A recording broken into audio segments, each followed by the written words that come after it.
What up, what up, what up, football fans all over the world? It is your boy, Mac the Giants fan, here with my guy, the Super Bowl co-host, Adam Costas. You all know what time it is. It's time for that real deal NFC East round up. Punch that intro.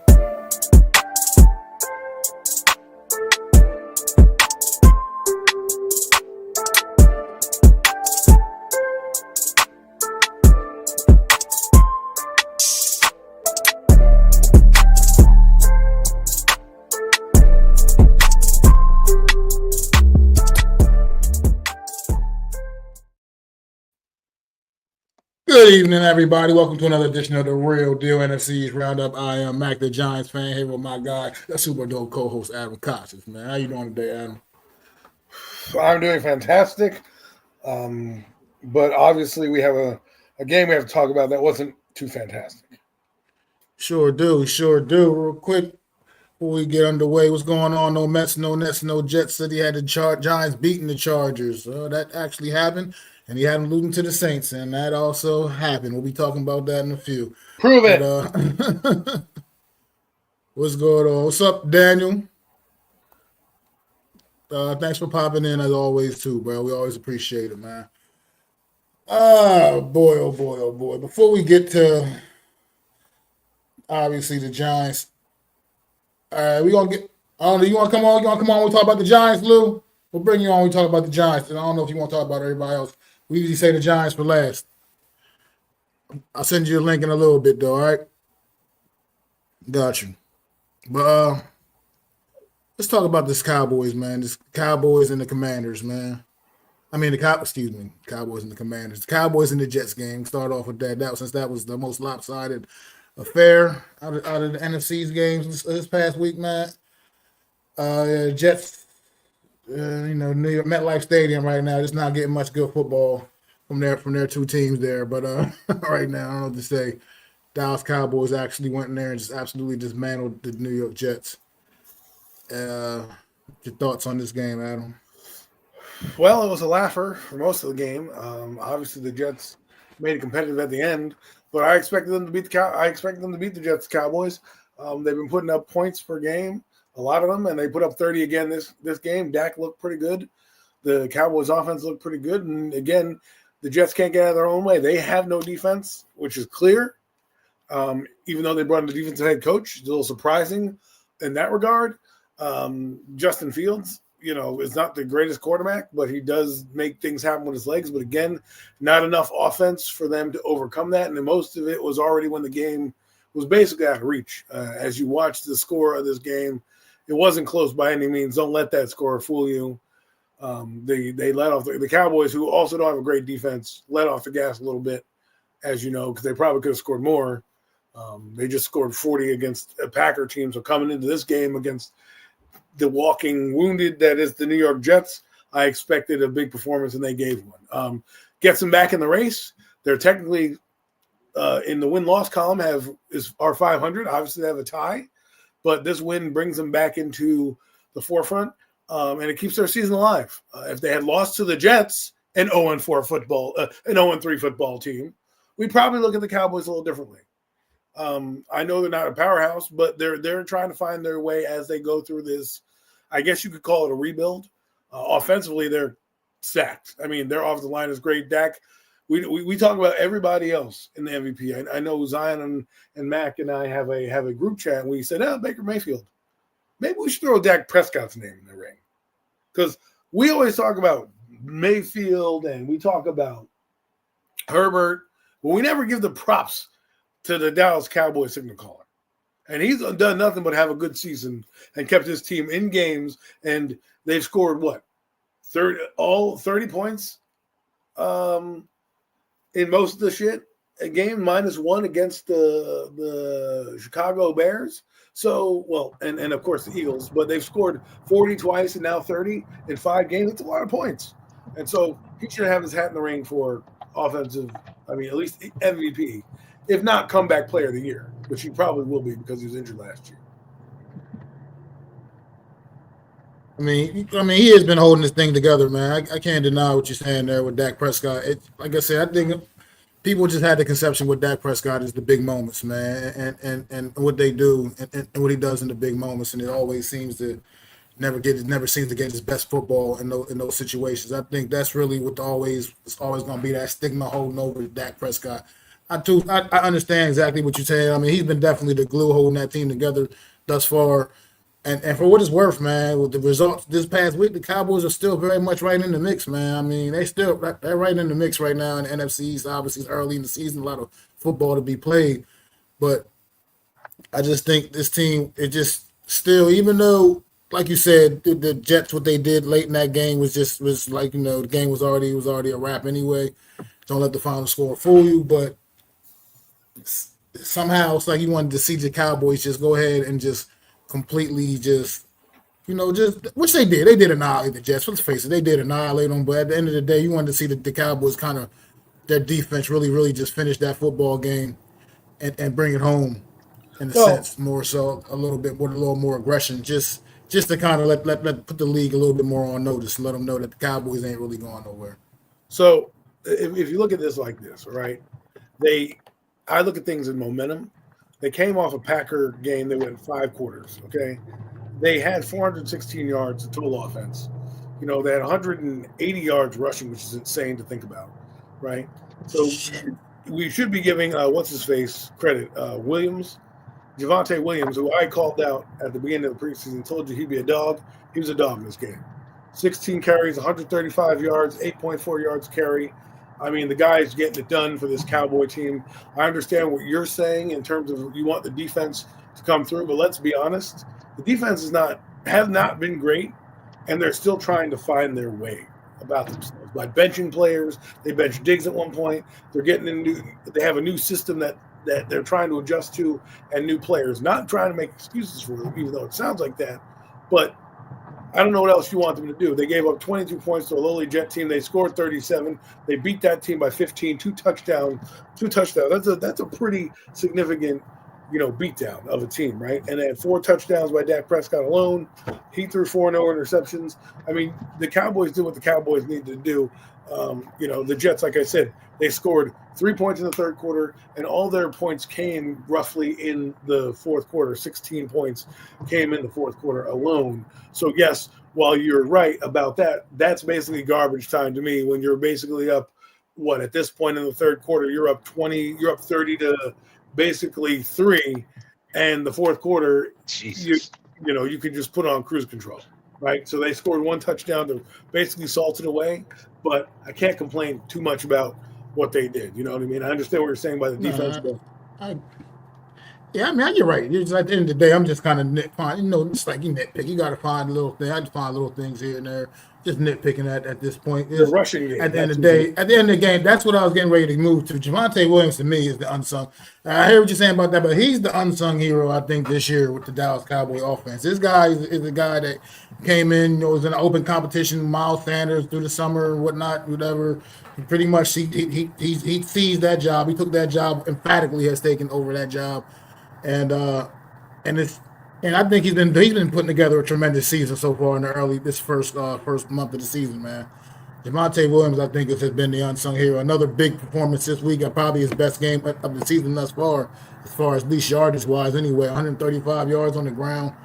I mean, really, I think this is the breath of fresh air this Dallas Cowboy offense needed. This is what was missing from that Dallas Cowboy offense a season ago, is the consistency of a strong running game, and Javonte Williams is definitely giving them that this year. I don't know what your thoughts are on that. Well, that's the key to any successful team, right? You got to have a run game. Even if it's an average run game, you've got to have a run game, because everything is predicated off your offensive line. It's a game of inches. We've all heard that for years. We've heard that all our lives, right? The war is fought in the trenches. It's a game of inches.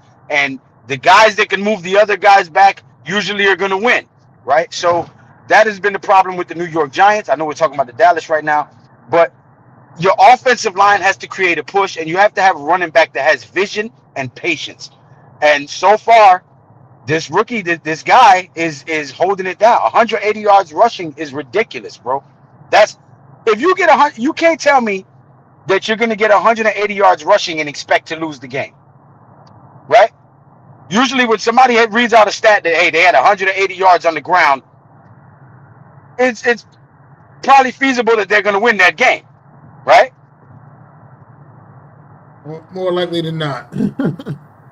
Yeah. More So likely I than not. mean, and we all know that Dak is not going to be a gunslinger. He's not going to come out there and spread the ball all the way around the field and put up 500 yards passing. You need a balanced breakfast, right? And they've got a balanced breakfast now. Now they got some receivers. They've got a running back. They've always had an O-line. You know, as long as you got a quarterback who can manage the game, you're going to win more of your games. Now, granted, they got a new head coach, new system, new things going on, so there's going to be some hiccups. But I think they got a pretty solid team this year.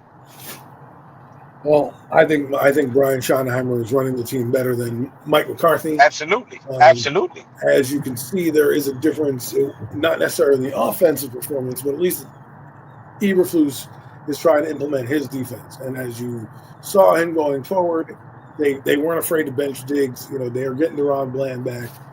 They're really trying to build their identity on defense. They got rid of Micah Parsons, which, let's be honest, Micah hasn't lit the league up.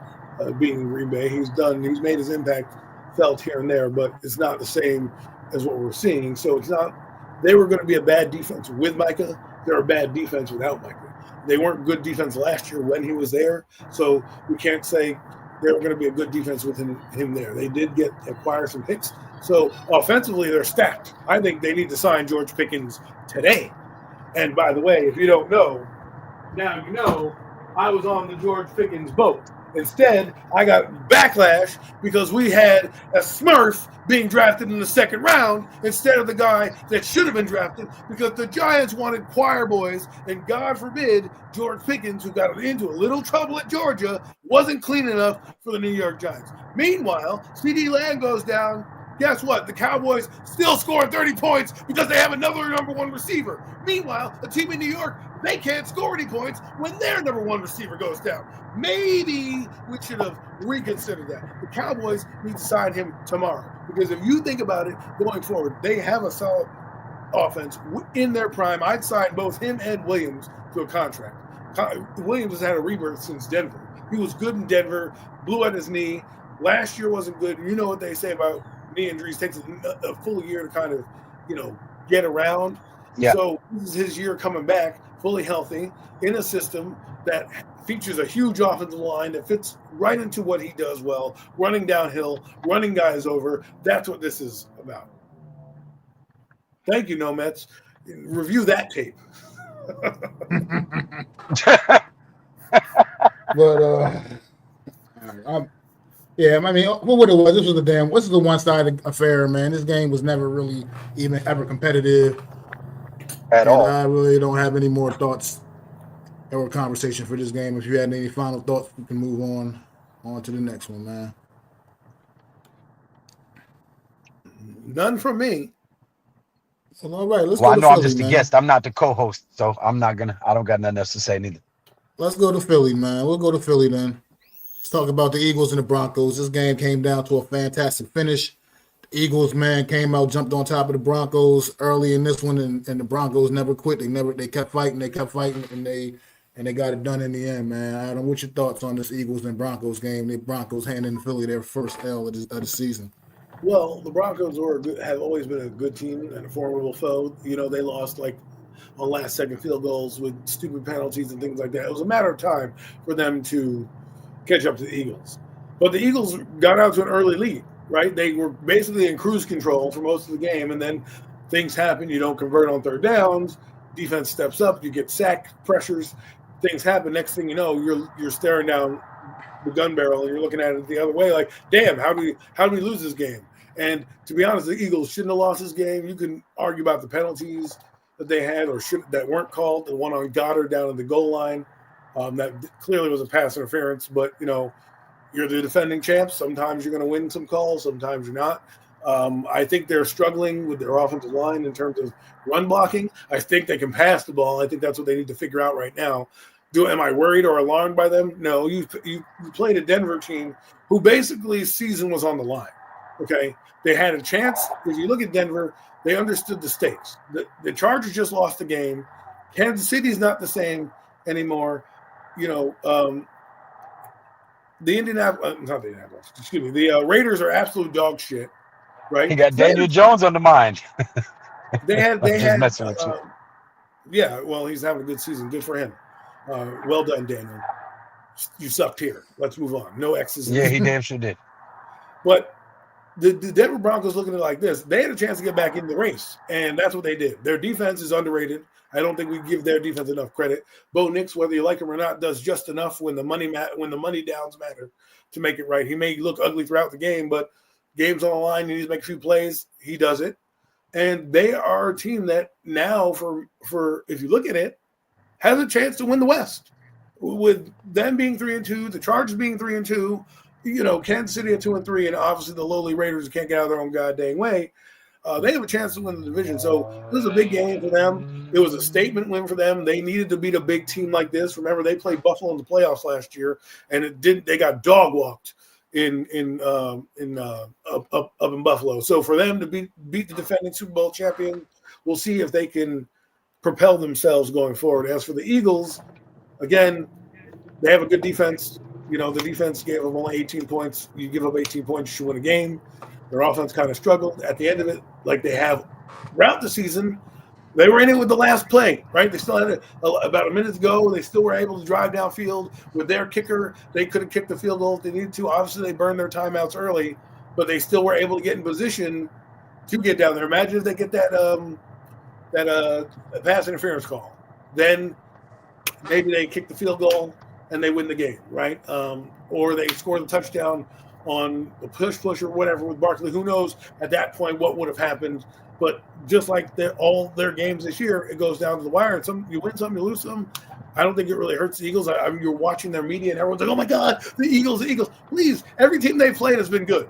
Every team that they've played has been good, okay, and has been gunning for them. They lose to one good team, and I'm supposed to worry. It's not like the team was 0-3 or 0-4. Yeah, I hear you. But the thing about the Eagles that's starting to bother me when I watch them more, I watch them week in and week out, is I get the talent that they have, and it's more. I mean, it's an immense amount of talent. Obviously, I get that, but I think at some point you do have to truly form your identity, man. I believe in that. You have to let people what is this team, man? I mean, I look at their stat line. There is no excuse for me for an offense that has Saquon Barkley in it, for him to only have 6 carries in a football game, 4 quarters of football. That's to me, that's he should have more than 6 carries in the first goddamn quarter. Like 4 quarters of football, Saquon Barkley only had 6 carries. We got to come stronger than that. We have to. I mean, I know he got a little banged up in this game, a little bit from what I understood. Things he got a little banged up, but beat up a little bit, but he was out there playing, man. He was still playing all the way to the end. 6 carries for me. I just don't understand what kind of philosophy that is, where you have a running back, that guy that went over 2,000 yards a season ago, now sitting here with 6 carries in a football game. I mean, one of the absolute elite running backs in the NFL. There's only a handful of those guys, and he's one of them. And the fact that he's sitting there with only 6 carries, to me, that's just unacceptable to me. I think offensively, I think they need to come with a better game plan on Thursday night. Which they probably will. Doesn't even matter. They can play bad. They can play bad and still win the game. I mean, but of course they probably will.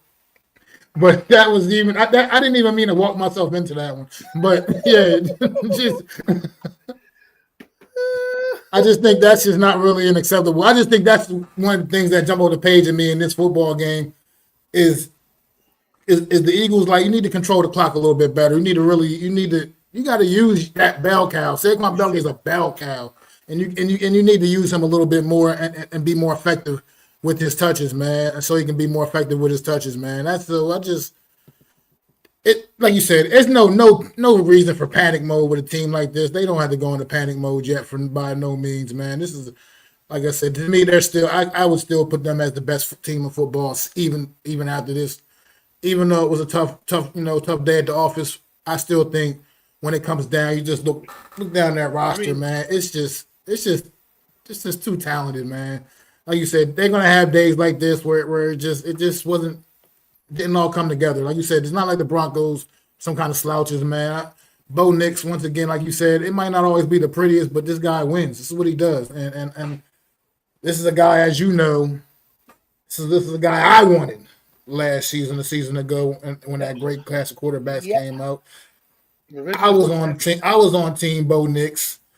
And people kept telling me was how he wasn't going to be able to play in the NFL, and he wasn't going to be able to do this, and he wasn't going to be able to do that. Well, guess what, people? He's doing this and he's doing that, and he's part of a good football team, and he's the guy. Damn. So You're right. Once again, it's just I don't want to talk about all the missteps in the New York Giants. We'll get to them in a little bit. Let's just keep talking. One more thing I'd say about this is I brought up their schedule again, the Eagles, and they're hitting a soft spot of their schedule right now with the Vikings. I mean, they're pretty tough. But the Giants, they played the Giants twice, but they started out with the Cowboys, who, they're the Cowboys, division rival, right? They played the Chiefs. They played the Rams, they played the Buccaneers, and then they played the Broncos, right? So they played teams that have been good and gunning for them. What their shortcomings we have seen throughout the year. They haven't always delivered in the second half. And I think their problem, more so than really running, is delivering in the second half. If they scored a touchdown or even maybe a field goal or something like that, they didn't do anything in the fourth quarter. And again, their defense gave up 18 points in the fourth quarter. They basically collapsed. So again, we're sitting here and we're saying it, Jalen Hurts still threw for 280 yards, right? 280 yards. So they decided to pass. Devontae Smith had 114 yards.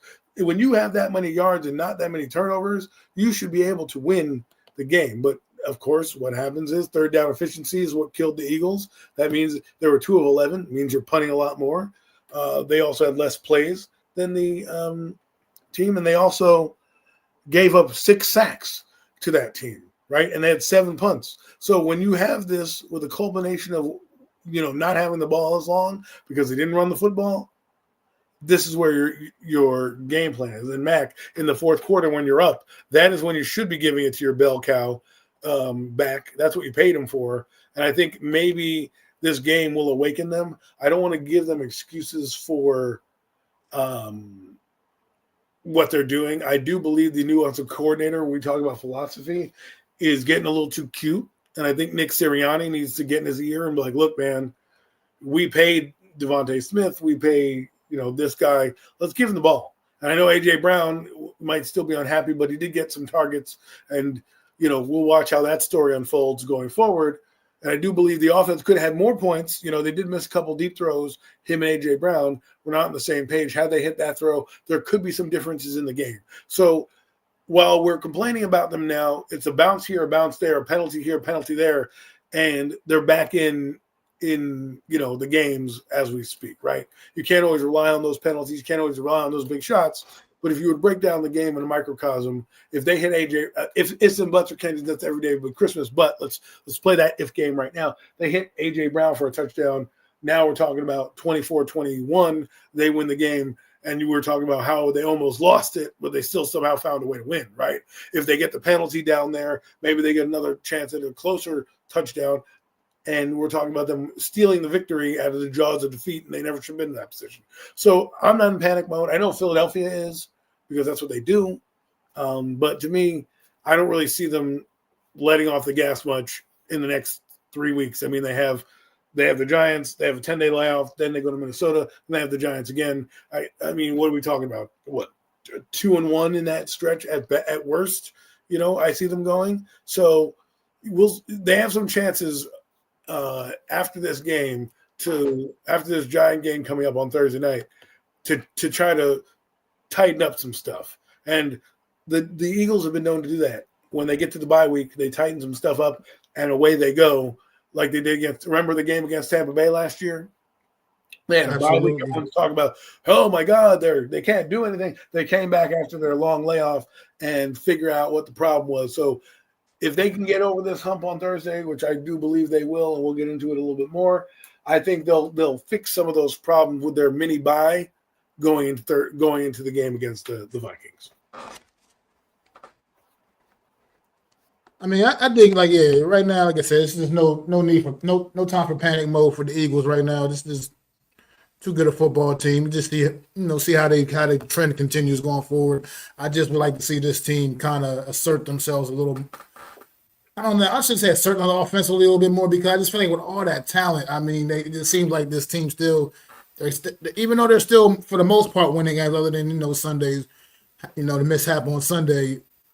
I feel like we're not seeing everything that this team has to offer. I feel just that for lack of a better word. I just don't. I just feel like there's just some kind of disconnect right now. Maybe you're right. Maybe it's just getting adjusted to the new systems and coaches, different coaches' mentality, offensively, philosophy. Maybe it is that all to do with all of that. And may as the season continues to progress, this team will finally just find its stride and be just a little more consistent offensively. I just feel like And teams are people giving them talk their about best shot. like you said, ifs and buts, like you said, and there's a lot of ifs, and the Eagles have found ways to come up on the winning side of this most of the time as far as this season. But they've had, like you said, every game so far, they've been tested, they've been pushed to the limit, every game pretty much to the brink. They could have just as easily lost pretty much every game they played this season. Right. So, So stay on that point for a minute, right? Because we talked about that.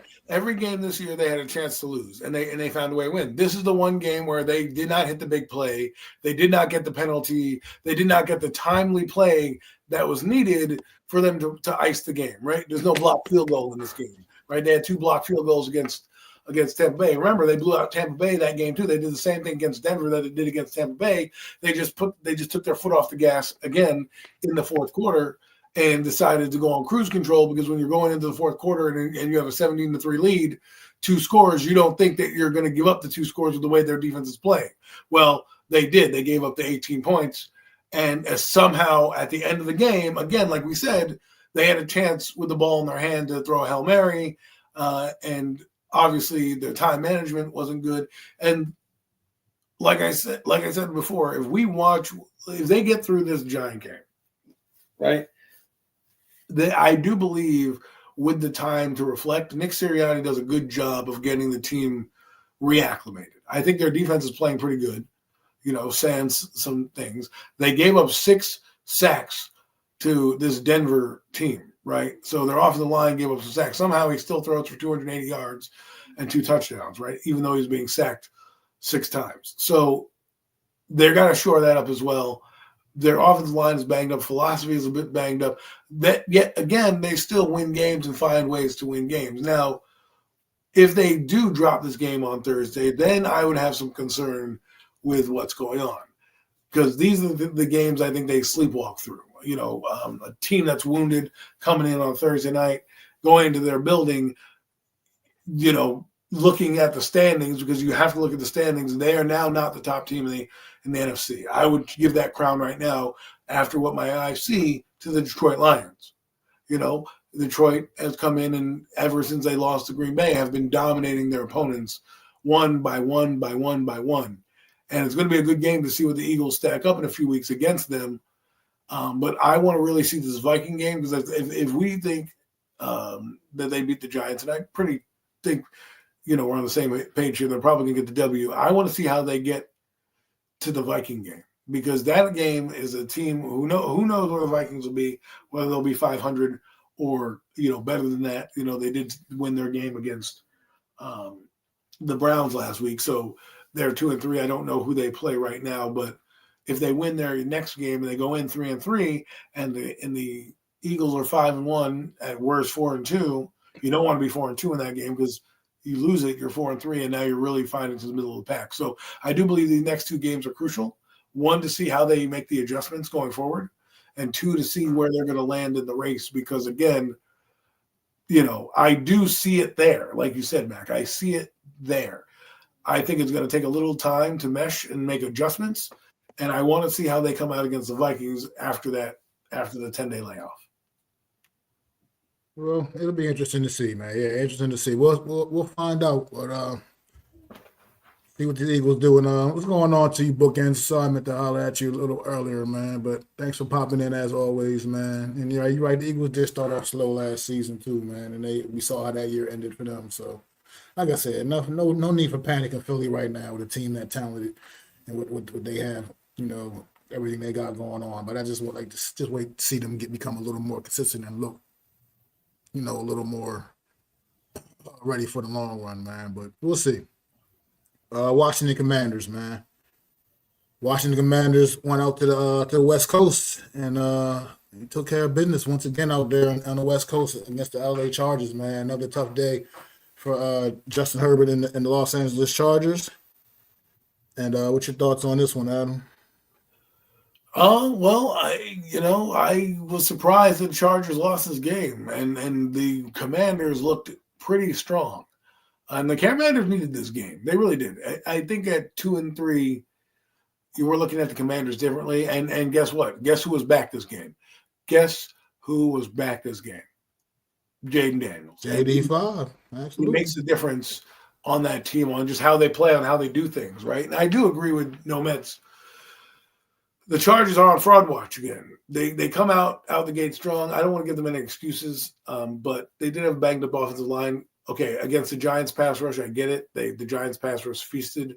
Still were able to score 18 points and make it a game. Against the Commanders, I thought it would be a different story. I thought that would be a blowout, as a matter of fact, because I thought they couldn't hang with Justin Herbert. Well, they made the Commanders look like the 86 Bears. They couldn't block anybody. They were in the backfield. The Commanders do what they do with Jaden Daniels. They take what the defense gives them, whether it's dink and dunk or a run here or run there. And they hit their plays. Deebo Samuel, had some big plays in this game too. And that's their formula. Their formula is going to be with JD5s in the game, have strong running backs, have a strong running presence, whether it's Deebo, whether it's him, whether it's Bill, and play bend but don't break defense. But like somebody said, when they get a lead, they're easier because their pass rush and their blitzes can be a little bit more exotic. They can take more chances, right? When they're playing basically even or below, their defense can't hold up because their defense predicates their offense eating up clock, scoring points, and being able to kind of just send Bobby Wagner or Frank Louvu on a blitz here and there, cause a little pressure, play sound defense, because that's what they do. They play sound defense. And I think this was a huge game for them. I thought they were going to lose this game because they didn't play any big teams well last year, and I thought they wouldn't play. And from the last week, they lost the previous game. I think it was against Green Bay. They didn't do so hot. Or not Green Bay. I forget what the previous game was, but they didn't come out looking so hot. And I thought, Chargers bounce back. I thought it was a fluky game that they played against the Giants. A couple uncharacteristic turnovers, blah blah blah. Right? Bounce back. Well, LA does what LA does, and they come up lame sometimes. And let's hope that doesn't catapult them down. But this is a win for the Commanders that could catapult you forward, saying, "Hey, we beat a good Charger team. We can beat some better teams on the schedule. We're starting to find our groove as Jaden Daniels gets healthy. You see that big brace on his leg as he gets healthy and continues to rehab that knee. Hopefully not playing him and he's still injured. Hopefully it's just precaution for him because you don't want him to RG3 it and blow it out doing something stupid. Make sure he's fully healthy. Put him out there. Obviously, they lost to the Falcons or whatever it was previously, so they needed this game. And I thought they had a resounding win, a big win, and they kind of made a statement like, hey, don't forget about us. Well, I think something he said, like to me, where it just sticks out is, like you said, it was the return of their guy. It's something about having your guy back out there, man, that just rallies the troops. I mean, yeah, sure, they're still down Terry McLaurin in that wide receiving core, but I'm going to tell you right now, Deebo Samuel is stepping up to the challenge of being that number one guy while Terry McLaurin is out of the lineup, and he's been stepping up and he, like today, past Sunday, big game, 8 catches, 96 yards, a touchdown catch. I mean, Deebo Samuel, he's answering the call, man. People question whether he'd be able to, what his role would be, how he'd fit in with this Washington offense, if he even still had it. I mean, the way San Fran seemed to kind of let him go for a bag of nickels for the most part. But the Washington Commanders, man, just getting that guy back in the lineup, JD5, man, it's a difference. It makes a difference when you get your guy back out there, and you can see with the way this game all translated, man, how it all played out. Jaden Daniels, he's him, man, and he's that guy, and he gives that Washington Commanders team belief, and they believe anytime he's on the field, they believe they got a shot, no matter what. When Jaden Daniels is out there on that field, and you saw that Sunday going out to the West Coast, man. Chargers coming off an ugly loss to the Giants the prior week, the week before, and go out there and get punched in the face at home. I mean, the Washington Commanders, this was a big win for the Washington Commanders. And also, hats off to that defense. You know that I was giving that defense a hard time all summer long, bro. I was giving that defense a hard time all summer, man. So hats off to that. Hats off to that defense, man, going out there making the plays that they needed to do, man, and getting the job done. And that 7th-round gem they found that made Brian Robinson Jr. so expendable, there you go, Bill. Yeah, that's what you are. I don't know why your name is Bill. Why they don't know why they call you Bill when your name is Ja'Cory Krosky Merritt. But hey, Bill, whatever it is, man. Out there, 14 carries, 111 yards. This young man is off to a great start to this season and is very much in that rookie of the year, offensive rookie of the year running, man. He's very much in the mix right now. That's what the things he's been doing, man. So that's why I hate teams, right? They go out and they find a 7th-round running back. Right, and he's performing well, and we don't get these gems. Our guys get injured and banged up, and the last 7th-round running back that we had that actually did something was Ahmad Bradshaw, and this could be their Ahmad Bradshaw. Now I got to learn more about this guy. I wonder why he ended up in the 7th round, but maybe they have something, and it would be interesting what they're building on offense, right? With Cliff Kingsbury there, who could be the next Giant coach. He has done a good job with the weapons he's gotten. He has Deebo Samuels, kind of what he had with Hollywood Brown back in Arizona. He has JD5, kind of similar to what Kyler Murray was. They didn't have their running backs were, they had James Conner back there, but they didn't have a back like they got with Bill. And then they have Terry McLaurin and Ricky Parasol. I mean, did you see that dimer he threw to Luke McCaffrey? I mean, that was an absolute dime. Adam, you couldn't walk that shit. Is there something that's going around the rumor mill? What? That's the first I heard of that. You said Cliff Kingsbury could be the Giants' next coach. No, I mean that's a possibility if he does well this year, and we fire Brian Daboll. Why wouldn't you want Cliff Kingsbury? I mean, he's young. He's got head coaching experience.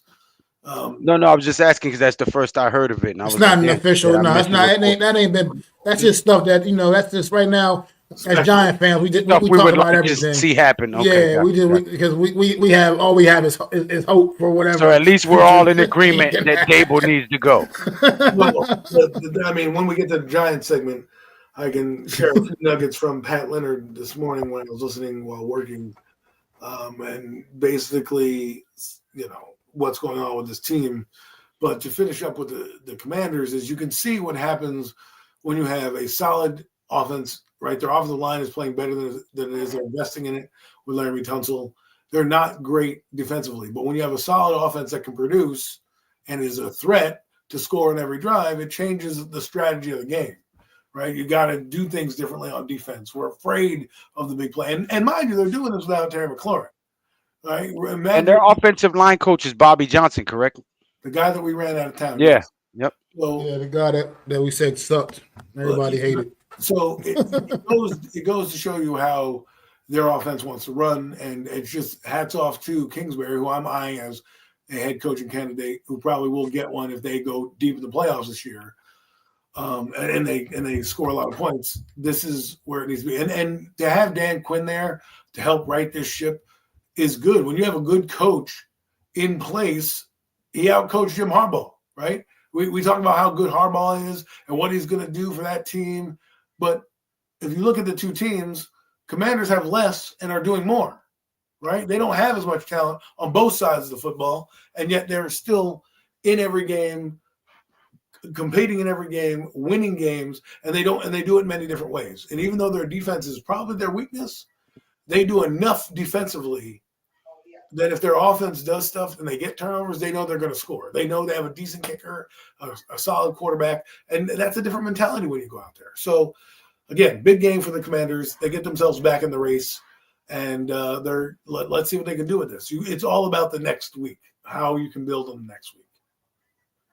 Absolutely. Definitely a big win for the Washington Commanders going out to the West Coast, man, and getting it done against what people thought was a very good Chargers football team, but now we know they're on a little bit on notice now, keeping an eye on, like you said.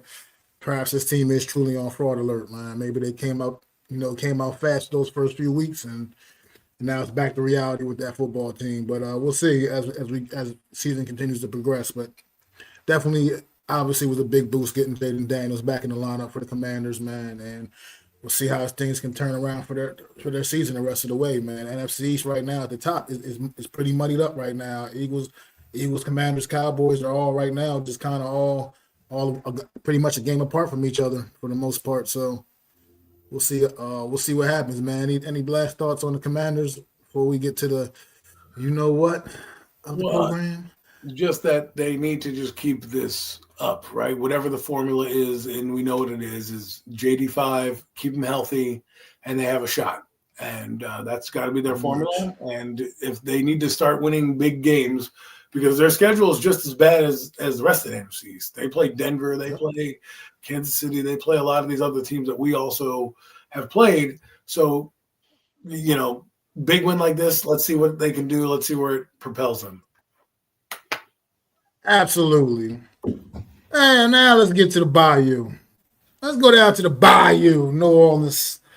New Orleans Saints hosting the New York Giants on Sunday, man.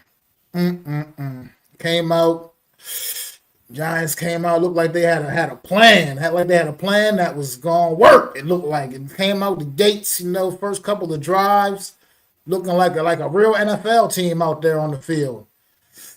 And then that reality set in, man. That reality set in, Adam, man. So just go ahead and let me know, man. Tell me what you thought, what you saw on Sunday.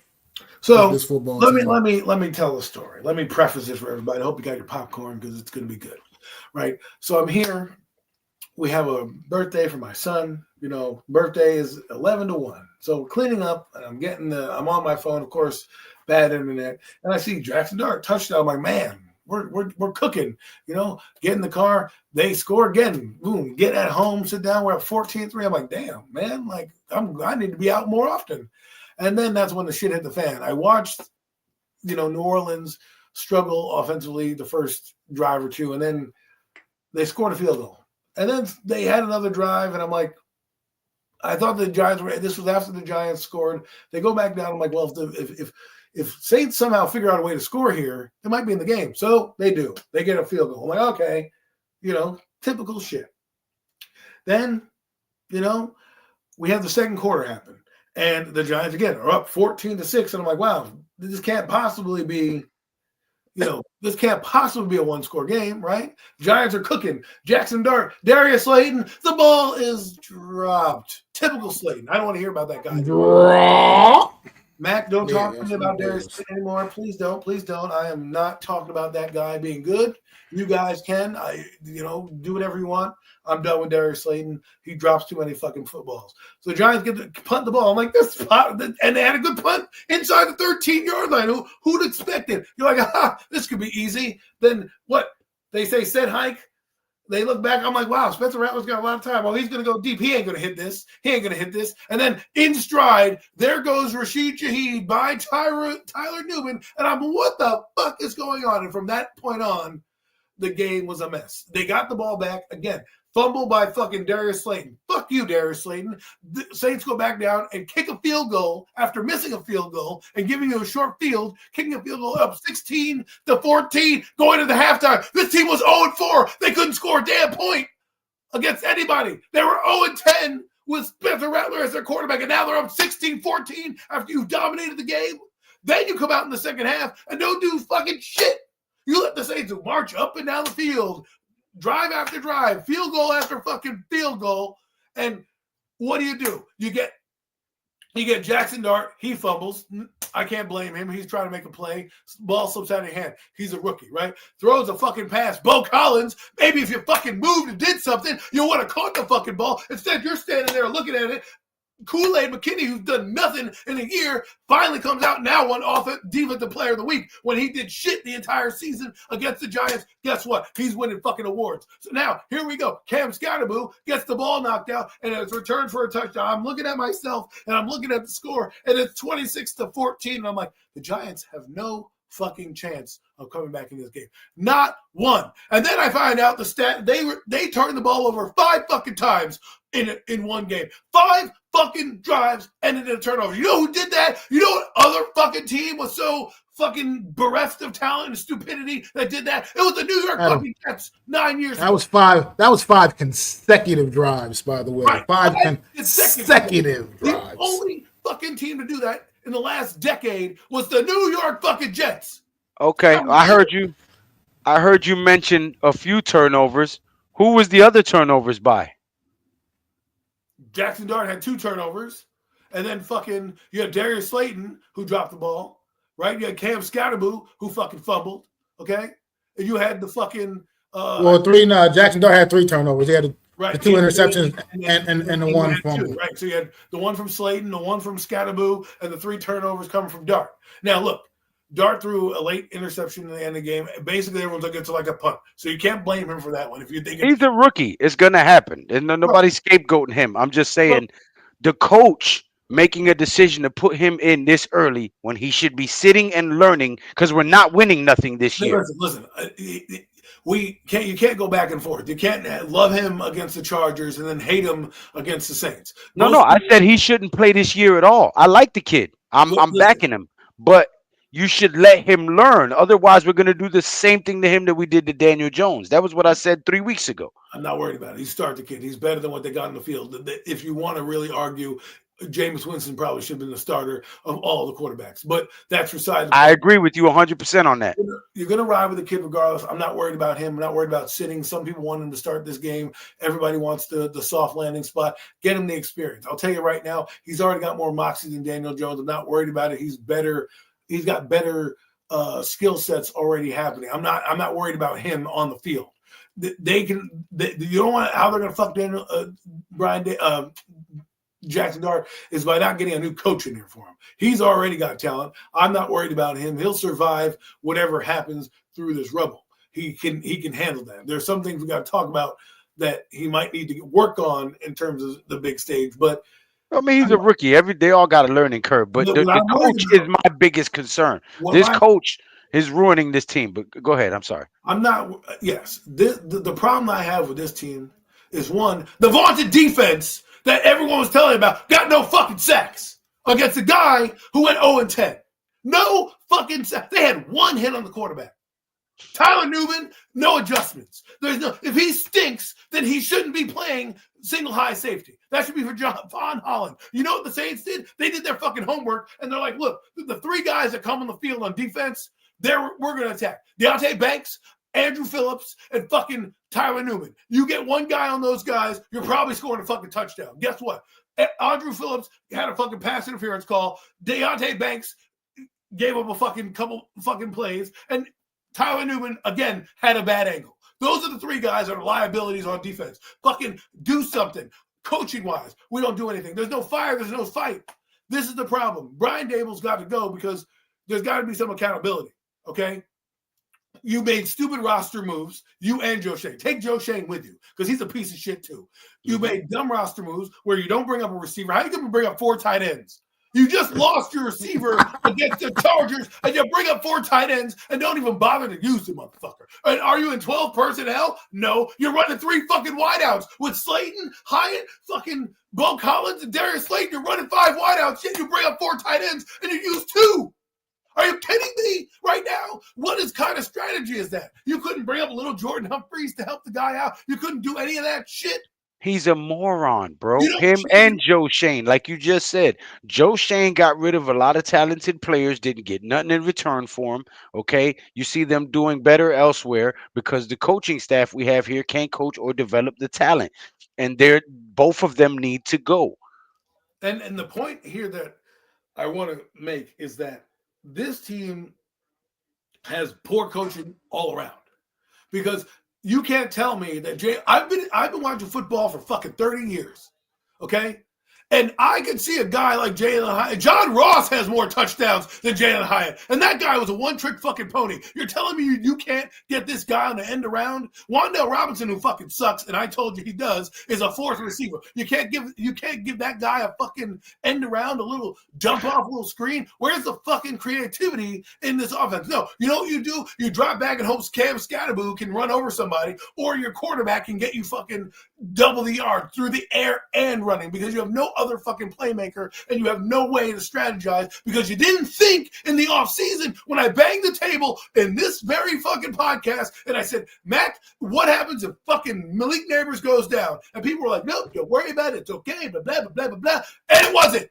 And this is the fucking problem that we have. And we ain't got But hold on, because I love the road you're going down right now. Obviously, I'm one of the guys that defends all. I've been defending the other guys. You know, I will call them the other guys. I've been one of the big, strong, trying to defend the other guys. And like right now, when it comes to like Wan'Dale Robinson, I still believe he's a little better than your. I don't think he's a total bum. I just think we just don't have a coaching staff.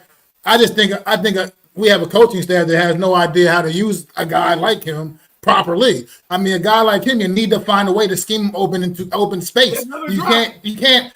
I mean, still, I'm just saying, but we don't use him correctly. We don't use him correctly. I just feel like everything we're doing with him, everything we do with that dude is he's always in a crowd. He's always in some crowd of fucking people. He's always surrounded. Always got a linebacker on his fucking back or something. Like, I mean, the point I'm trying to make is our coaches suck, because you look around the fucking league. You look around the league everywhere else. Every other team has these superstar wide receivers that every defense they're playing against is game planning to stop these motherfuckers, and yet they still can't be stopped because their coaches find a way to make their superstars work, to make it work. They find a way to get their guys open. They find a way to get their guys the ball, their best players the football.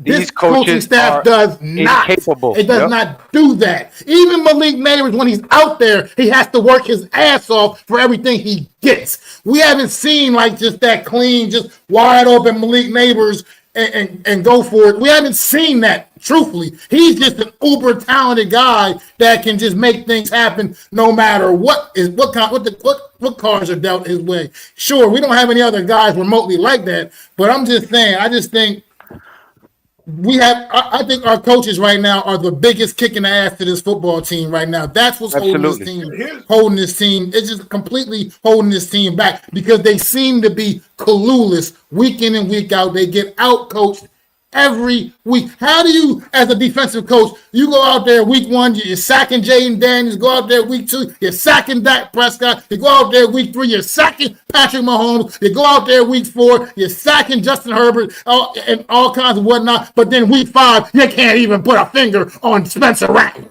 You made him look. Make it make sense.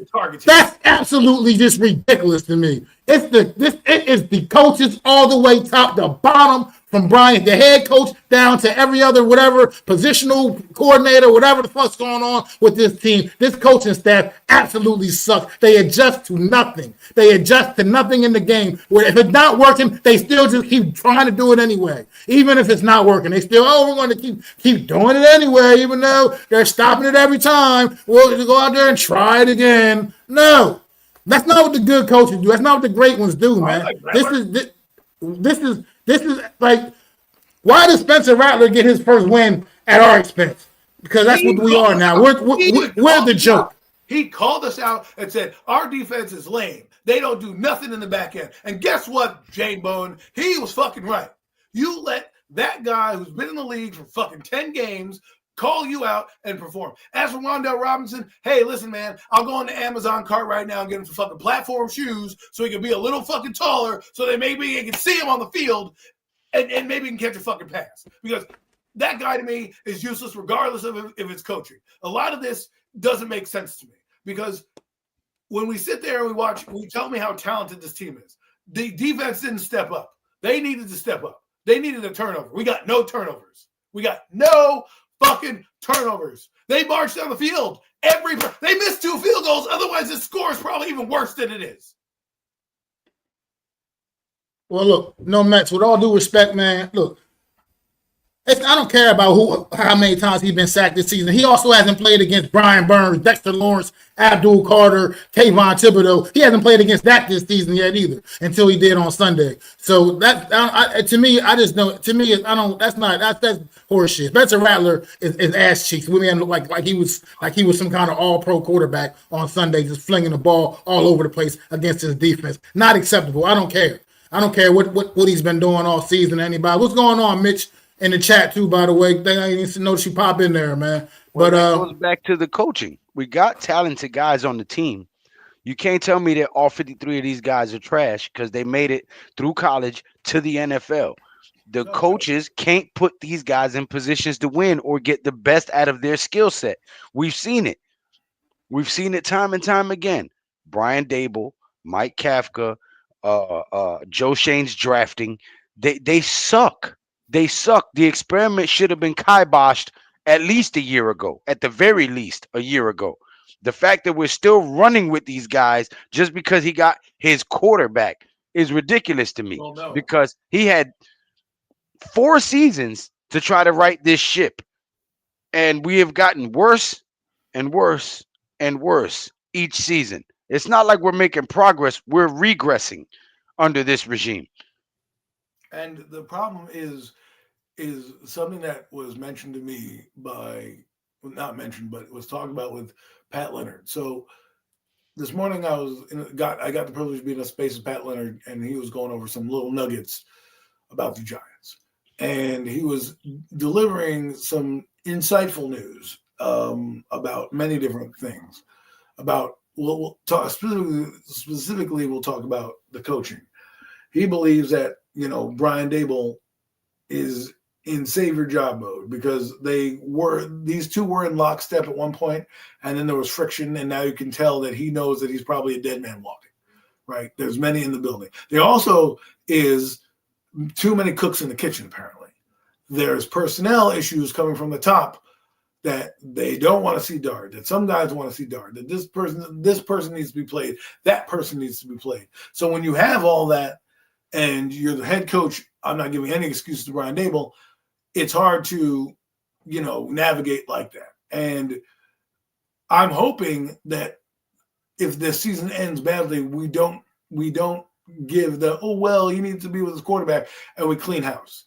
Because a lot of things will be coming out. There's a few nuggets I heard on the documentary coming out tomorrow by Barkley that also shed some light on some things. This organization is dysfunctional, is basically what's happening. They're the New York Jets, and they're lucky that the Jets play in town because, like the Yankees are lucky that the Mets play in town because when the Mets are catastrophe, the Yankees can kind of go under the radar. Giants are the same way. Jets have problems all over the place, but we don't talk about them. We talk about them and laugh at them on the radio and everything. Say, oh, look at the Jets, right? But the Giants are just as bad. They have their hands in the cookie jar. Too many things going on, right? Not everybody's on the same fucking page, right? Some people wanted Russell Wilson. Some people didn't want Russell. Like, there's so much going on, right, that needs to be addressed. And we just need to clean house, talk about it. What we need is a coach and a GM that are going to push back on ownership if they try to meddle, as opposed to letting things happen. And then when you do draft your players, they need to do things for you. And you'll need to be on the same page, right? That's why they both need to go. I don't think they're going to do that because that's not what the Giants do, but I believe they need to do that, where if you're bringing in, let's say, a John Harbaugh, because that guy probably, if their season continues the way it will be, could be on the chopping block, or a Cliff Kingsbury, or guys like that. I'm giving you guys some good names to keep an eye on that we should be targeting if he goes out. Will they want to work with Joe Shane? If I'm Cliff Kingsbury and I come in and I've been working over Washington, and I know Adam Peters' right-hand man, and I know the philosophy I want to run, right? And I have to deal with the goofball that is fucking Joe Shane, I better have some creative control as well, because this motherfucker is not going to cost me my job. And that last year, a lot of coaches didn't come here because of fucking Joe Shane, because they didn't want to deal with dealing with him. So if that was the mandate, if that was the precedent, and if that is true, and they both stink this year. You need to get rid of both of them. And the Giants need to figure that out. And I'm hoping a lot of the exposure they're going to get in the next couple of days with the documentary, Pat Leonard talking and shit, will get this stench of filth out. Now, obviously, we know that, John Mara's dealing with some health issues and they sold portions of the team. Who knows what will come of that? But while they're in office right now, they need to find people who are going to make this organization proud, find a identity of the team. Because if you go around and you look at the teams that win, Kansas City, what's their identity? They're Andy Reid and Patrick Mahomes centric. The Cowboys, they're big offensive line. They want to run downhill, that type of stuff. We don't have any of that. We don't know if we're a finesse line. We don't know if we're not a finesse line. The sentiment that kept coming back in Pat Leonard's thing that Joe Schoen kept reiterating is competing and rebuilding. And you need to figure out one or the other.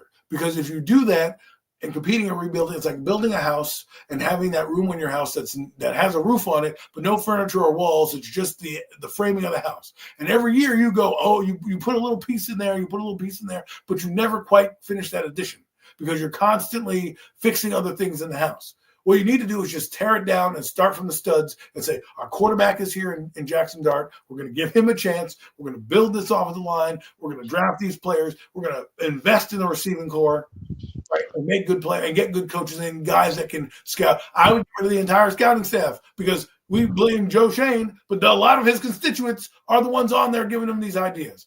If they don't win on Thursday night, this week, tomorrow, Brian Dable should be on the chopping block. He shouldn't be the coach if they lose and they lose badly come the game against Denver.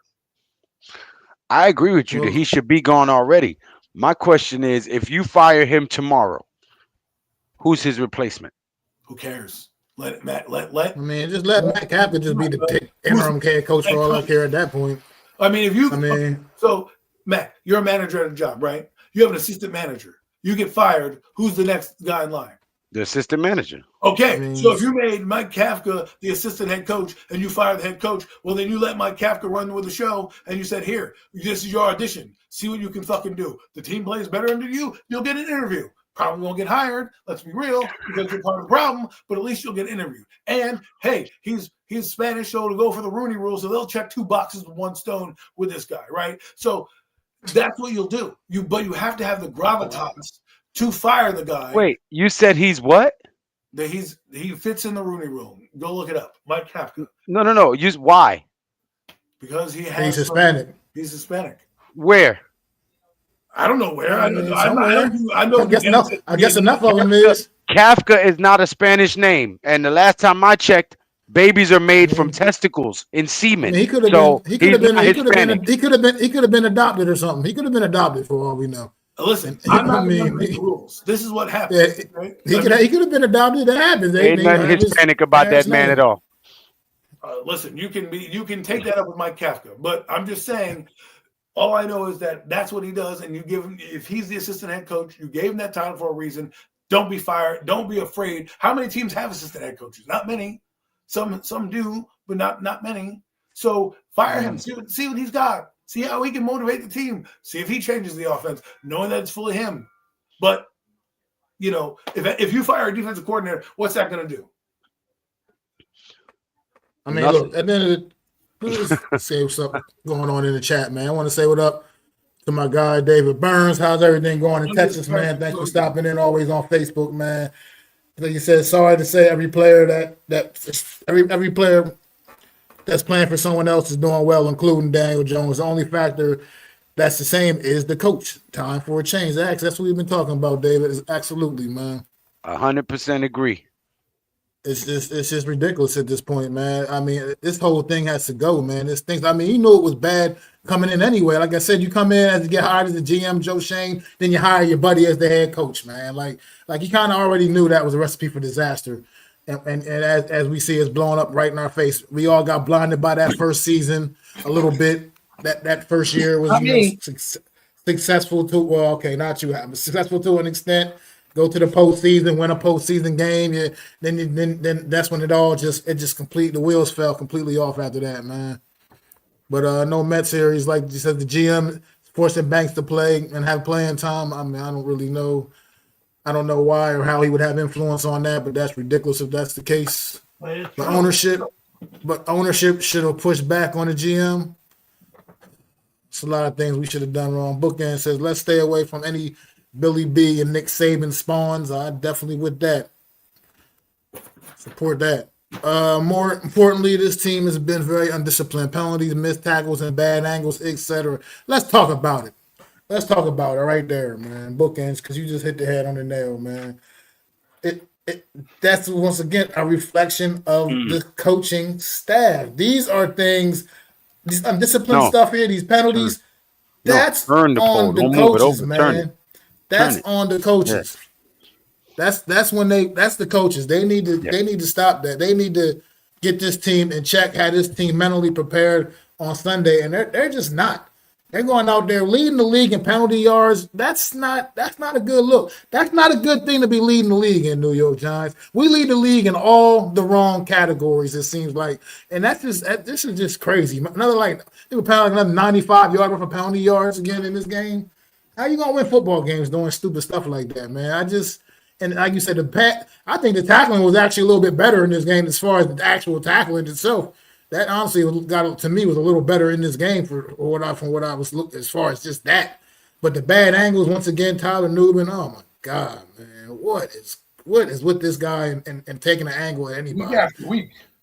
I just don't understand what it is with him. He had Spencer Rattler dead to rights coming off the edge on that blitz, man, and he just took the worst angle possible, man, and I don't get it, man. I don't know. This is the basic things too. These are the basic things, man. From when you're a little kid learning, man. And this is what's disturbing about this football team at this level. These kind of mistakes should not be getting made at the way the New York Giants are making them. So it's just like I said, it's bad all across the board, man. And I just don't know where this team. I mean, look, now Darius Slayton is which. Obviously, he's been pretty much no factor anyway through the first 5 games anyway. But now he's out on Thursday night. So what are we going to do? I mean, I would assume that means that little Jordan Humphrey's got to get elevated now. I mean, not much of a choice now in the matter of doing that, I would assume. But you would hope so. You would hope they get the memo. But knowing this coaching staff, they'll throw a tight end. But think about it. This is what we're going out there with against the world champions on Thursday on a short week. Wan'Dale Robinson, Jalen Hyatt, Bo Collins, little Jordan Humphreys. Is that what?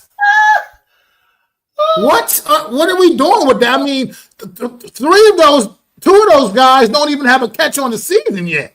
Oh my God. I mean, and Hyatt and little Jordan Humphreys and Bo Collins only has 1 catch on the whole damn year. I mean, what are we giving Jackson Dart to work with? I mean, I just don't.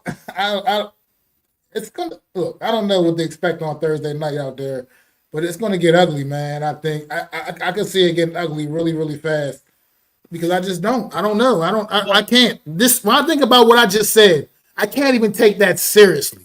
Wan'Dale Robinson, Jalen Hyatt, Bo Collins, little Jordan Humphreys.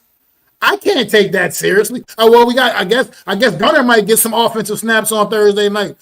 I mean, yeah, I guess he'll be getting some offensive snaps, all offensive work on Thursday night just by default. We just don't have anybody at this point. Absolutely running nothing out of the tunnel, man. I don't.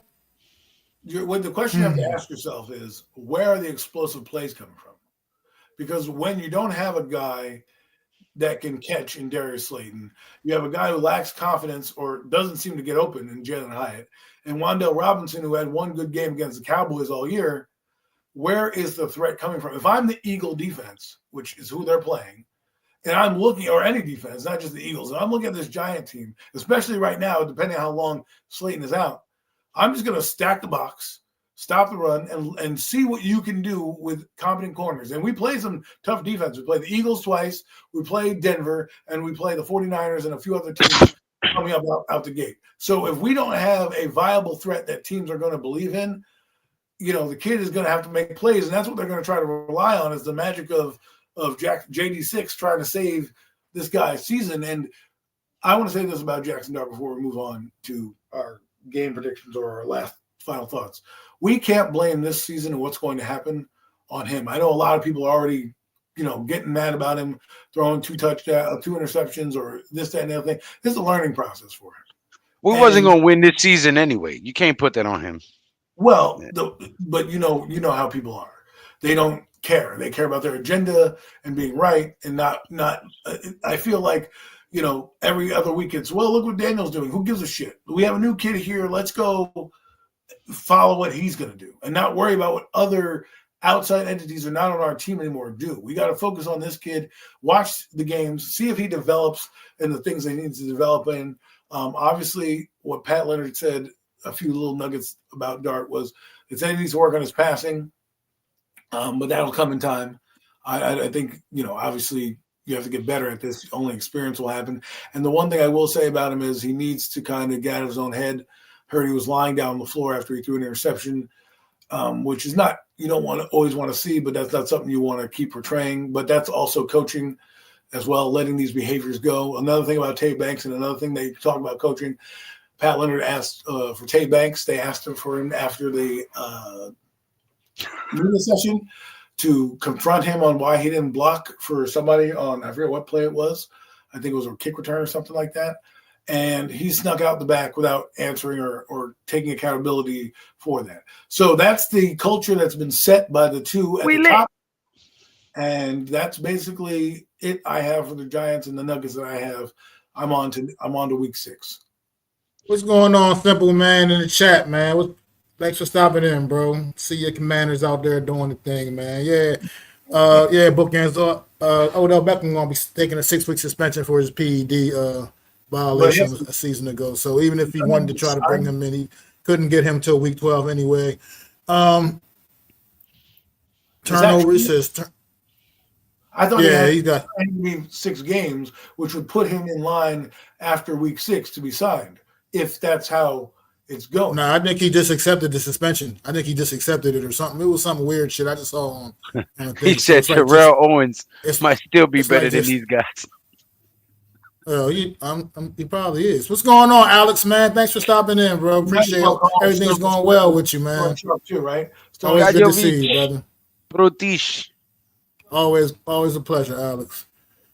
Alex doing big things down in Tennessee. Yes, sir. This team would be disciplined. The King's ransom for Vrabel.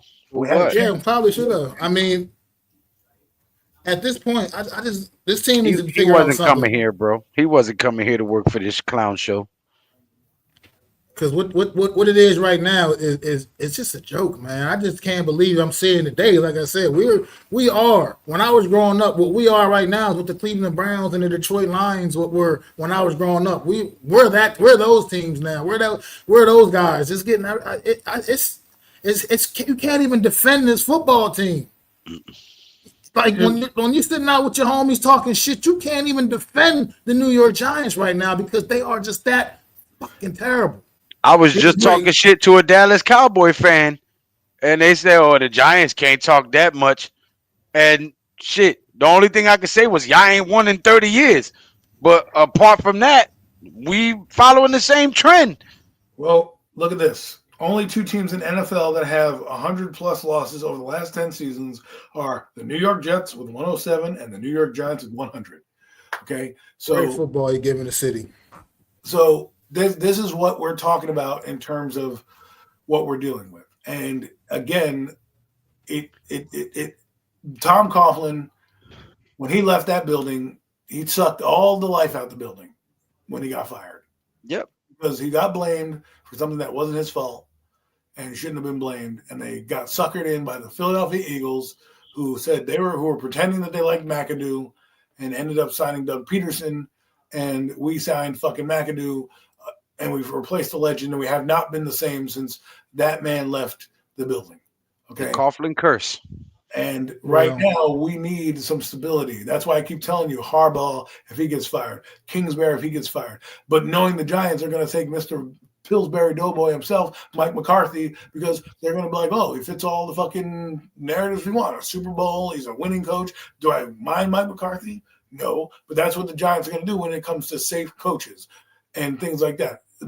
People keep telling me Jesse Minter from Seattle, I don't want no first-year coaches. I don't want nobody No.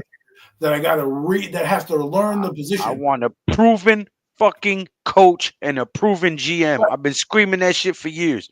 I mean, there are guys out there. I mean, Tomlin has to be fired first, but their team's 3-1, so I can't, until it happens, I'll know. Jim Harbaugh's more likely because he's 1-3 with Cooper Rush in that division. He's not going anywhere. He could possibly love Mike Tomlin over here. What? You got other guys you got to look at. There's Jim Schwartz. There's Arthur Smith. I'm not saying I want these guys, but there are plenty of guys to choose from when you're out there.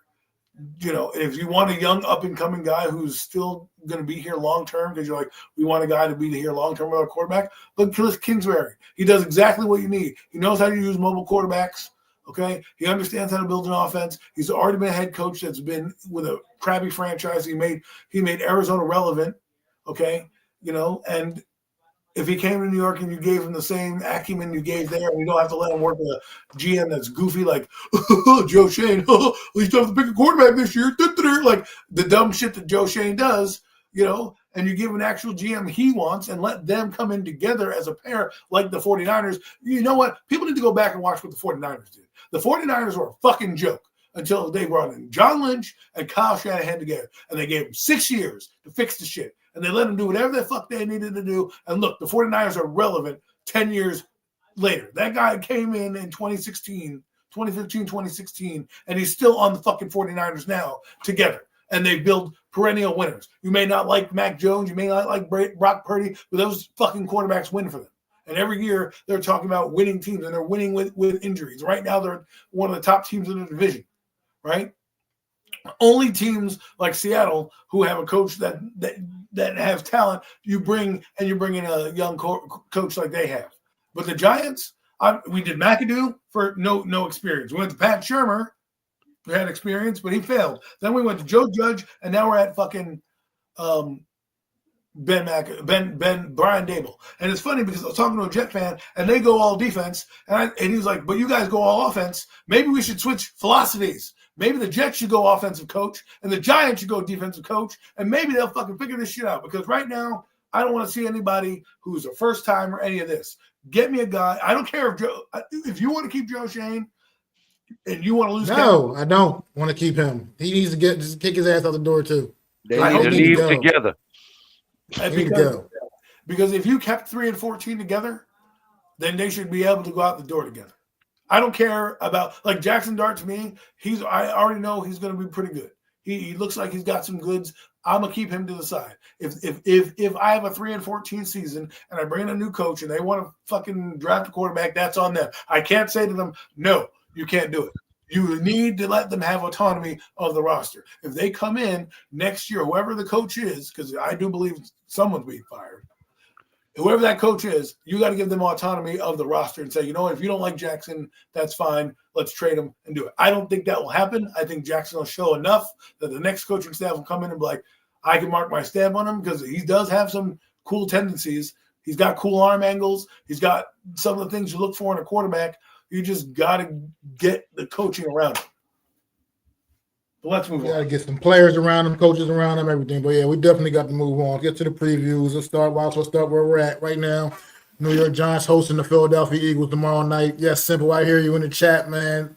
Thursday night games do be sloppy, but this New York team they're just sloppy, period. And so on a short week, world champs coming to town.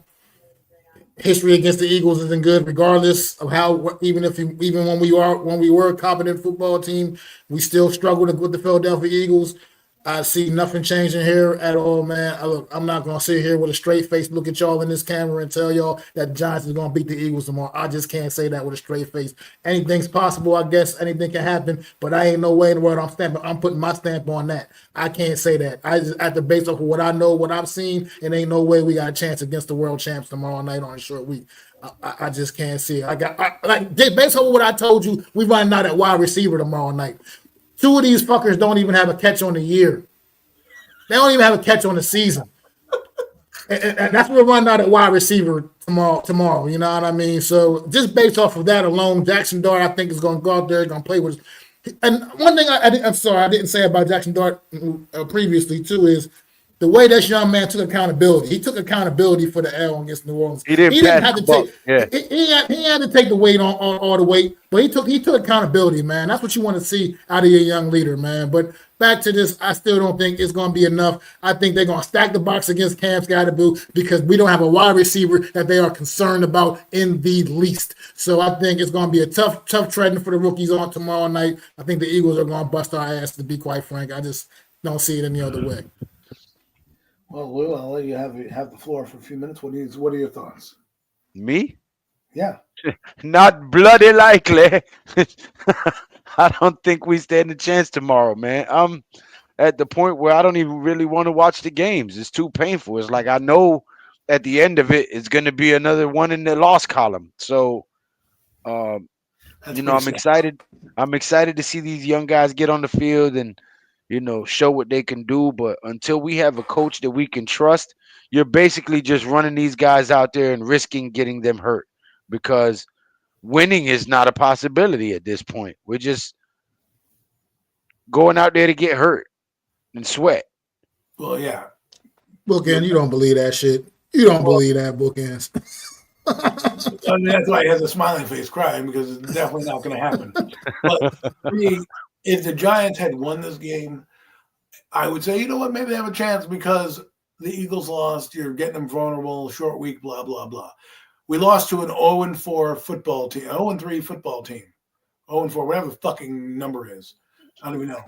But the fact of the matter is we lost to them. They had no wins. So now I'm supposed to be like on a short week with the best receiver on our team, the booty-ass receiver in Darius Slayton out, and I have to rely on the Smurf, Bo Collins, the guy who's on a milk box and Jalen Hyatt to come out against a defense that knows how to stop, that's played better talent this entire season. They're going to probably come out and laugh at us. Like, really? Bo Collins? If I'm in that Eagle locker room and I'm Vic Fangio, I walk in and be like, if you let any of these guys get over 100 yards, I'm fining the entire defense $1,000. No, you know what's sad? Mac just brought it up earlier. Saquon has 6 carries in that loss to Denver. Watch him come out tomorrow and run all over us. I mean, we're the think New York Giants, so that everybody's going to run all over us anyway. That's what they do. So everybody does. If you want to Pretty talk much. strategy real quick, I just think their defense is too much. Their front four is going to be too much to handle. Their linebackers and Zach Bond are going to be disguising coverages and things like that. I think Jackson Dart's going to have a solid game. He might throw an interception or two, but they're going to have to threaten downfield. And I want to see what they do defensively because the Giants can't stop a nosebleed. This team knows how to throw deep. And it's going to be the A.J. Brown get-right game where they're going to hit A.J. Brown for a big touchdown or some shit. And everything's going to be kumbaya and rainbows, and we're going to be out there, and we have to stew on this loss for 10 days. I don't think the Giants are winning. I would have given them a chance if they beat the Saints, but we can't even beat the fucking Saints. So definitely not going to beat the champs off a loss, and they're probably coming into, with a chip on their shoulder. Yeah. No, Mets, the defense is not off the hook. They do got to show up. You're absolutely right. And they ain't off the hook. After their performance on Sunday, they definitely ain't off the hook either because they're going to get a whole lot more than what they saw against New Orleans on Sunday. And we have a talented defense. Shane Bowen just doesn't know how to use these guys. He's like Shane Bowen is crap. But Dallas Cowboys, they going down to are they on the road against Carolina? Yeah, they're going down to Charlotte playing the Carolina They'll be Panthers. here in Charlotte, Cowboys, yeah. Cowboys coming off a big win a big win on Sunday, just annihilating the Jets. Taking on another team that's been, a little, ups and downs, the Carolina Panthers, but they don't lay down, you know what I mean? They still give you everything they got, this football team, and they got what takes the Cowboys up. I don't know what you think about this one, but I think I like I picked the Cowboys for the Jets for the upset last week, and I definitely blew up in my face. Cowboys dominated that game. I think this week I'm going to stick with the Cowboys. I just think what they're showing me offensively, that they're a lot more balanced offensively than I initially thought they would be going to see. I thought Dak was going to have to be, playing a lot more hero ball for the most part offensively with those guys, but they've been handling business. And like you said, Adam, the acquisition of George Pickens has paid dividends for them, and Javonte Williams as well, bringing him in. Like I said, it's got this offense really balanced, got them cooking, man. And I think the Cowboys get the job done against the Carolina Panthers, which will probably be a really good game, I think, though. I agree with you. I think the Cowboys are going to run up and down the field, but I'm going to go with the upset here because the Cowboys tend to do what you say. The Cowboys tend to do fluky things, and That's true. this is that game where they're riding high. They just beat up on the Jet team, and like you said, this team's not as bad as the Jets. They are a bad football team, but they are not as bad as the Jets. And you know, And Carolina has a little momentum coming off of that win. so I mean, I don't trust Bryce Young. That guy. I don't. One minute you're like, oh wow, he's good. And the next minute you're like, what the hell are you doing? So, but I think this game will at home comfortable. I don't know. I'm going the upset. I know the Cowboys probably offense is going to put up 40, and I'm going to look like an idiot next week. But I want to have a little fun. I always pick the same team because that's no fun for the show. So I'm going with the upset of the week, Carolina. You want to pick a prediction, Lou?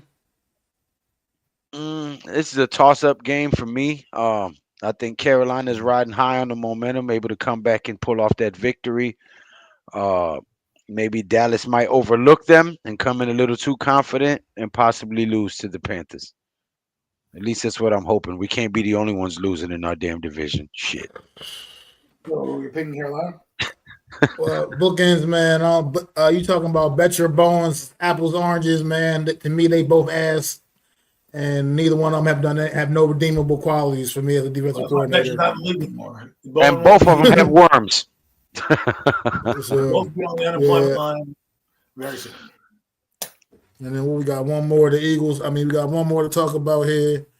Washington, always said Monday night. Washington hosting the Chicago Bears. Man, this should be another good one, man. Last year, these two teams played last season, man, and it was a great finish. Washington stealing it at the end against the Chicago Bears, man. Chicago coming in. I know they remember that one for sure and want to probably try to make sure this time they seize the opportunity, man. But Jaden Daniels, Caleb Williams, top two picks from a year ago, man, back at it again. This could be an exciting game Monday night. Chicago Bears kind of up and coming team. They still trying to find their way a little bit, but offensively they've been clicking their last couple of outings, man, coming off the bye week. I think they're going to be ready for this one. They had this one probably marked down on their calendar, man. Like, look, man, remember what this team did to us a year ago. I think this is going to be a great game, great way to end week 6. But I like Washington here. I like Washington. I like Jaden Daniels, man. I think he's just the real deal, man. Like I said, this team, when he's on the field, they're a different football team. They believe, and they believe they can beat anybody when they got their guy out there in Jaden Daniels, man. I just love everything he brings to the table. And I just think that the Washington Commanders take care of business at home in prime time against the Chicago Bears. I mean, it might as well be a Commander fan. They're winning.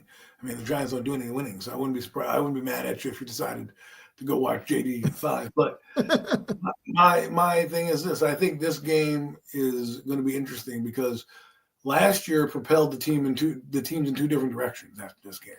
The Bears were never the same after this game, and Washington, started to ascend in this game. Right? They started to win their 12 games, and I think you're going to see that same kind of. I think the revenge is on the mind of the Bears, albeit it's not the same coaching staff and everything like that. You still have that little. They still have it in the back of their mind, and the Bears are clawing. And I don't know. Maybe I'm just feeling a little froggy or something like that. But I'm going with the Chicago Bears. The Chicago Bears and Monday Night Football. Walking into RFK and leaving there with a victory and keeping the playoff drive alive.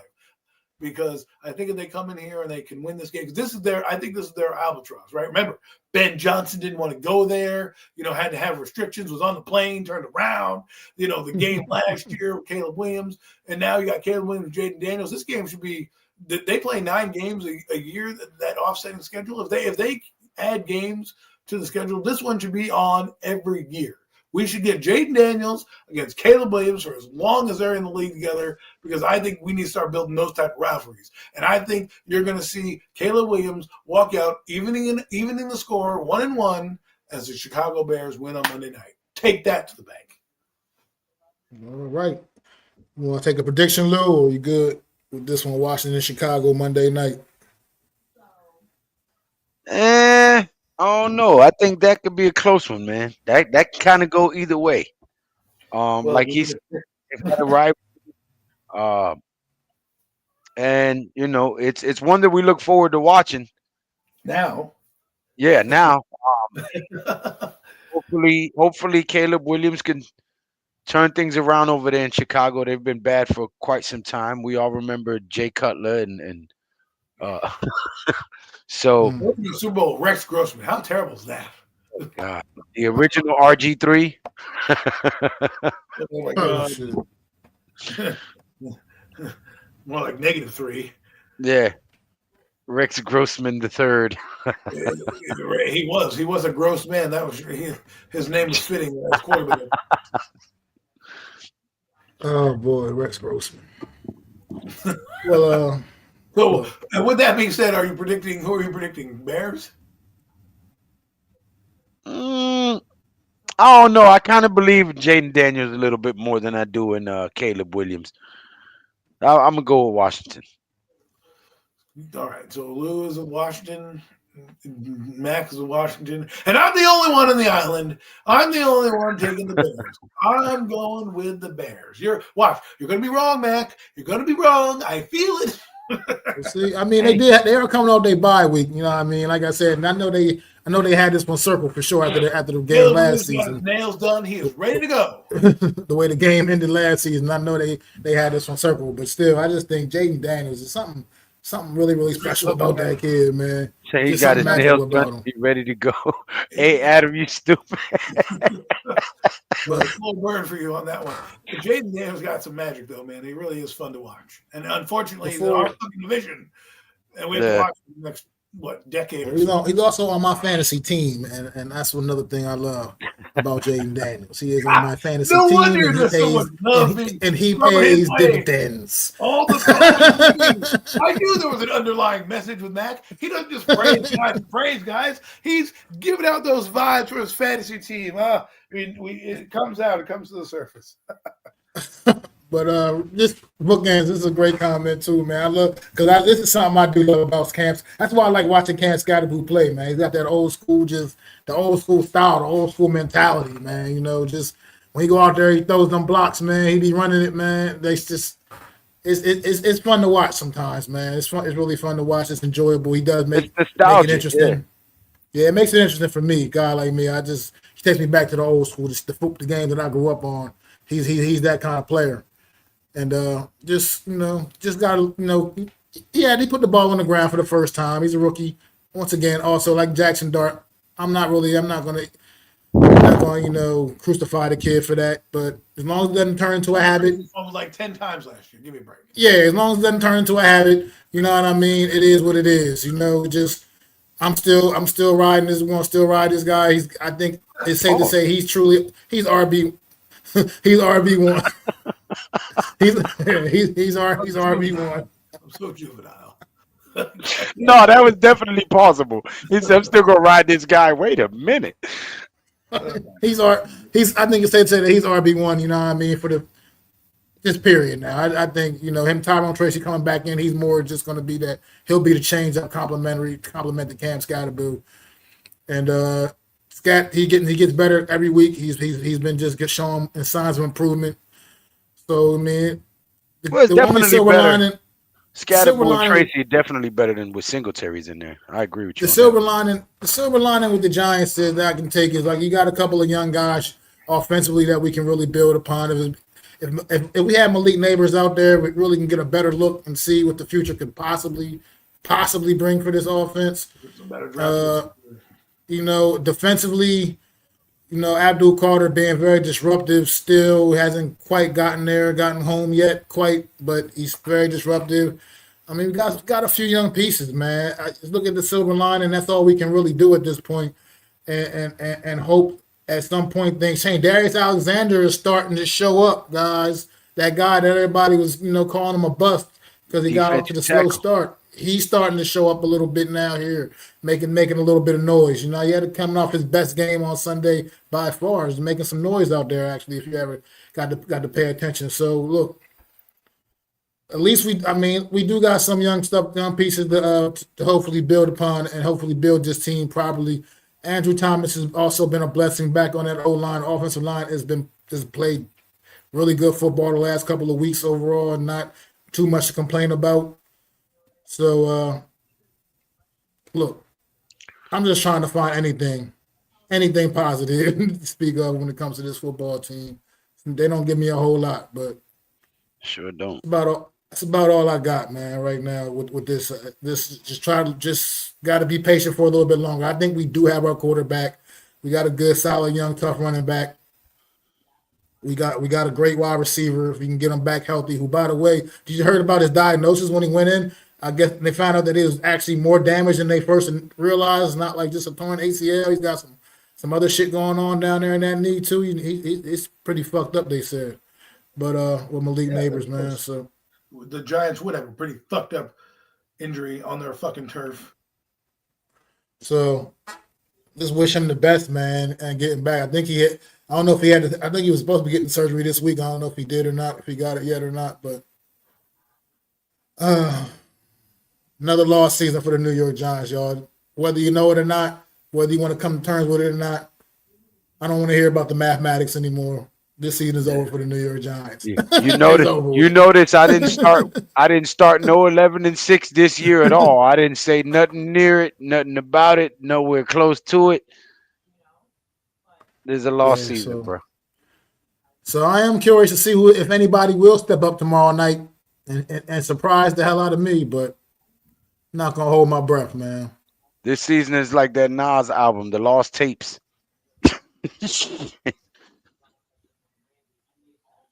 I was thinking that too. I didn't really want to quite go there, man, because Diesel, you know what I mean? That was like he's an NFL legend, you know what I mean? But Scat, he do give me them vibes, man. He definitely gives me them vibes. Big Simple. And you're right, Bookends. I mean, the defender did make a great play on that. He just hit the ball. I mean, put his helmet right on the football on that Scat fumble. So that's what I say. I'm not gonna hold that too much against Scat. He's a rookie, and he'll learn from that for sure. But you guys have any final thoughts? Any final thoughts before we get out of here? Make sure you go subscribe to Mac the Giants fan and Adam Costas. Great content creators, man. Check them out every Wednesday for the NFC East Roundup. Make sure you go check out Mac at Aftermath, Big Blue Aftermath after the Giants game Thursday night tomorrow. I'm going to try to tap in with you on that. It's not going to happen tomorrow. I got to work tomorrow night, so I ain't going to be able to get the Aftermath. All right. Well, I'll call the game, but I don't know if I'll try to listen to the game while I'm at work, but I ain't gonna be able to even watch it or do an Aftermath. So it would be real late anyway if I did it. Well, I don't have much. The Giants suck. If they lose, let's fire the fucking coach. He should get a pink slip like they do with Rich Kotite. After that 1-15 season, they fired him. They didn't even let him get to the media session before they fired his ass. So fire his ass if he doesn't make it out, if we don't win. Yeah, absolutely. And it was written. He said I still have Nas's Lost Tape CD in my CD collection. Not mad at you for that, David. I ain't mad. I ain't know y'all listen to Nas down in Texas. All Nas's joints is classics. Facts. Yeah, I ain't know y'all listen to him down there in Texas, man. But let's go Yanks. I mean, somebody from New York got to do something because the Mets, the Jets, and the Giants. I tell you, right now they ain't nothing but an abomination. But let me get out of here. Make sure y'all go step up to my guy Big Lou too at G Nation Inside Sports, man. Also, man, appreciate you coming on, Lou. Oh, thank you for having me, bro. I love chopping it up with y'all. But thanks for coming over. Thank everybody in the chat, man. All y'all in the chat, keeping the chat lit up, man. Appreciate y'all. And y'all know y'all catch us again next Wednesday, man. Myself, Adam, man, for another edition of the Real Deal NFC East Roundup, man. Another tough year for the Big Blue, man. One of these years as a content creator, I ain't really had a good year yet. But one of these years as a content creator, it's gonna happen, man. We made it to the playoffs once while you were a content creator. Yeah, we did that. I'll be able to come out and maybe to give me something to talk about, positive to talk about, man. Yeah, and we haven't been back since. But I'm Mac the Giants fan. This is my guy, super dope co-host Adam Costas, and my guy Big Lou, man, from G Nation Inside Sports. Check y'all out next Wednesday, man. Peace. I'd like to thank you all for listening. If you was feeling this, please take time to subscribe and smack them likes. Feel free to drop a comment. Let me know what you think. Don't forget to ring that bell so you know when I'm dropping new content.